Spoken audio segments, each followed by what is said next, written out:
At his peak, was supplying 80% of the world's motivation powder. He was raking in $420 million a week, but his net worth after inflation only reached $80 billion. So on paper, he's not even beating Elon. But unlike everyone else in this video, Pablo's wealth wasn't tied up in stocks or politics. He just had literal dollars. He was spending $1,000 a week on rubber bands just to hold them together, and damage to them cost him $2 billion a year. But if we're talking actual cash, he probably was. Joseph Stalin, the communist ruler of the Soviet Union, was uninterested in money. He had practically no personal possessions outside of his pipes, books, and plain military tunic. He did live much better than his citizens, having access to things like food, but he wasn't basking in luxury. The reason Stalin is considered one of the richest men in history, despite technically having no money, is because he didn't need money. He already owned the entire state.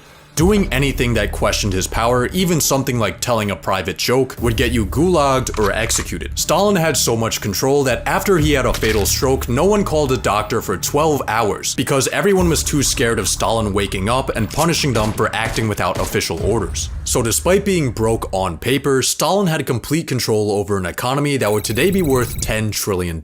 See, in order to find the richest person in history, we need to think bigger than just money. He got rejected from art school and found himself selling small paintings and postcards just to get by and sleeping in hostels. Then, after fighting in the First World War and beginning his political involvement, he attempted to forcefully overthrow the government, which got him locked up for 9 months. Hopefully he'll use these 9 months to reflect and reform and turn himself into a better person. He wrote Mein Kampf.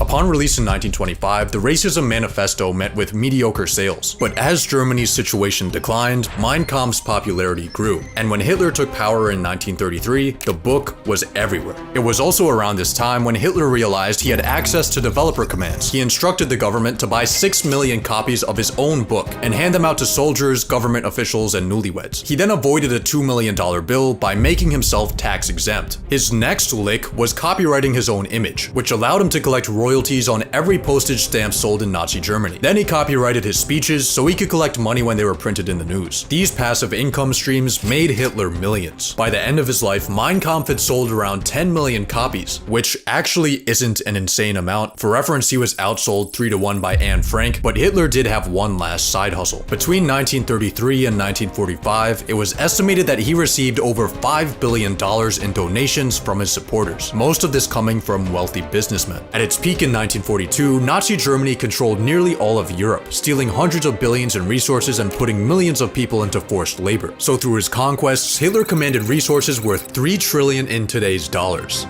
Henry Ford had a revelation. If you pay them more and let them sleep, your slaves won't revolt.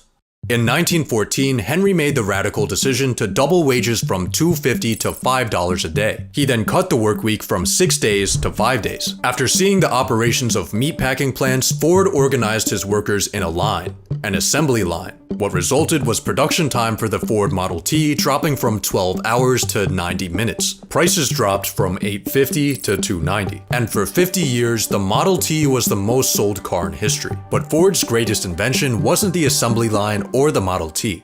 See, after Ford made automobiles accessible to the masses, people began moving outside of cities and driving back and forth to work. And after the success of Ford's mass production methods, they were widely copied by companies and countries. The suburbs, commuting, and the modern work schedule can all be traced back to Henry Ford, which is why many credit him as the inventor of the middle class. So despite his measly $200 billion personal net worth, Ford's massive influence might make him the richest person in history. United States doesn't exist yet. The life expectancy is 30. Cities are full of shit. There's no electricity. In a small Jewish ghetto, Mayor Amschel Rothschild is born. He starts in business at a young age, working his way up from being a rare coin dealer to a successful banker. Then in the early 1800s, he launches a conquest. He sends his 5 sons to the 5 key financial centers of Europe. Every son does their part, and before the invention of the telephone, the Rothschilds have established the first international banking network. They finance wars and peacetime recovery, pay for massive projects like the Suez Canal, and give out loans that save countries' economies. But the Rothschilds have one serious problem. For centuries, Jews in Europe had been prohibited from owning land, blocked out of most industries, and at risk of property confiscation or exile. So in order to ensure their survival, the Rothschilds invested in stocks, bonds, and debts, rather than just tangible assets like gold or real estate that could have been taken or destroyed. Another method they used to ensure their wealth stayed within the family, the cousin technique. Through financial tactics and incest, the Rothschilds managed to mostly avoid persecution, but the extent of their wealth today is widely debated. Some estimates have claimed the Rothschilds have a current net worth of $500 trillion.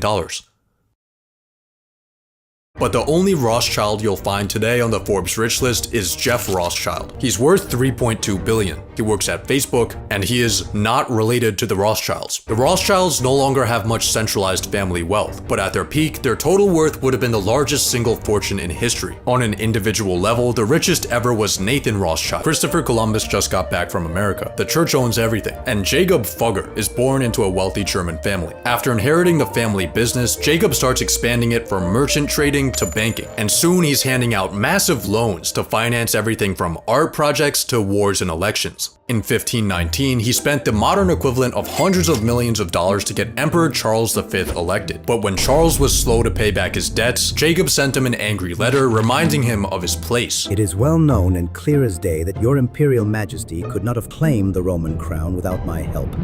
History repeats itself. Church officials ended up getting in so much debt to Fugger that they started selling heaven passes, called indulgences. This led to a protest, which led to a religious revolution. Fugger had more influence than kings, but he was also a nice guy. He made the first ever social housing complex, and to this day, 150 people still live in these apartments at the cost of $1 a year, as well as 3 required daily prayers for the Fugger family. At his peak, Jacob owned 2% of Europe's GDP, which would be around $400 billion today. In 1324, a man went on a pilgrimage across Africa. His name was Mansa Musa, and he was the king of the Mali Empire. Mali had a lot of salt and a lot of gold.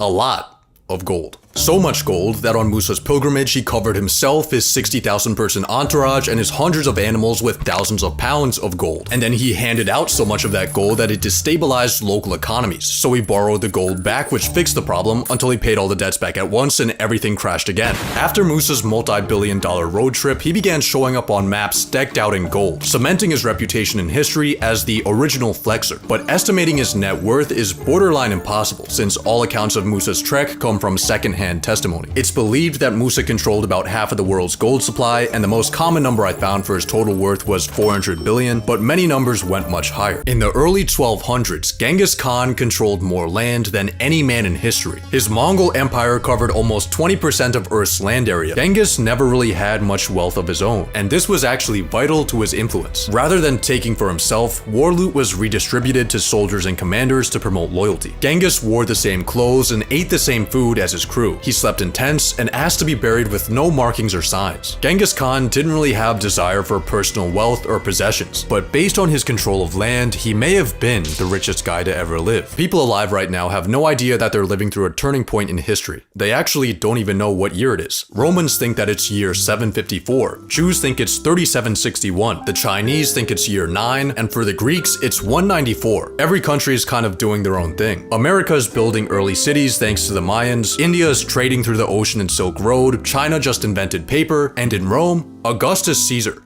is balling. A few years prior, he defeated Mark Antony and Cleopatra in battle and snatched up Egypt as his personal property. He now controls around 20% of Rome's economic output, and that includes the tax flows, the treasury, the gold and silver mines, and revenue from conquered lands. He also has a money method where he kills rich people from his own empire just to take their stuff. After Caesar passes in the year 14, he officially gets declared a god with an estimated modern-day net worth of $5 trillion. Civilization is in its early stages. Most people live short, difficult lives. Money in the form of coins doesn't yet exist. King Solomon rules over the kingdom of Israel, collecting gold by the ton. His yearly tax revenue is 666 talents of gold. He basks in his riches with his 700 wives, and in today's money, he's worth over $2 trillion. But this is all according to accounts in the Bible, written hundreds of years after he would have lived. When we're this far back in time, details get murky. Written accounts are sparse and incredibly biased. The richest man from ancient times will never really know. So, who is the richest person in history? Hear me out. In 1913, John D. Rockefeller was worth 2% of US GDP. Today, Elon Musk is worth 1.4% of US GDP. So Rockefeller had a larger share of the economy. The US economy today is 22 times larger than it was in 1913. Rockefeller had a bigger slice of a much smaller pie. Elon is now the biggest fish in the biggest pond that has ever existed. On top of this, his wealth is a personal fortune. It's well documented and verifiable, unlike ancient figures like King Solomon. It wouldn't disappear if he lost his positions of power, unlike dictators and heads of state. He can access it for whatever he wants, and he harnesses technology that ancient figures would think is witchcraft. Elon is the richest person in history, with his 400 billion today. Eventually, someone will get even richer, but based on history, everyone else will get richer too.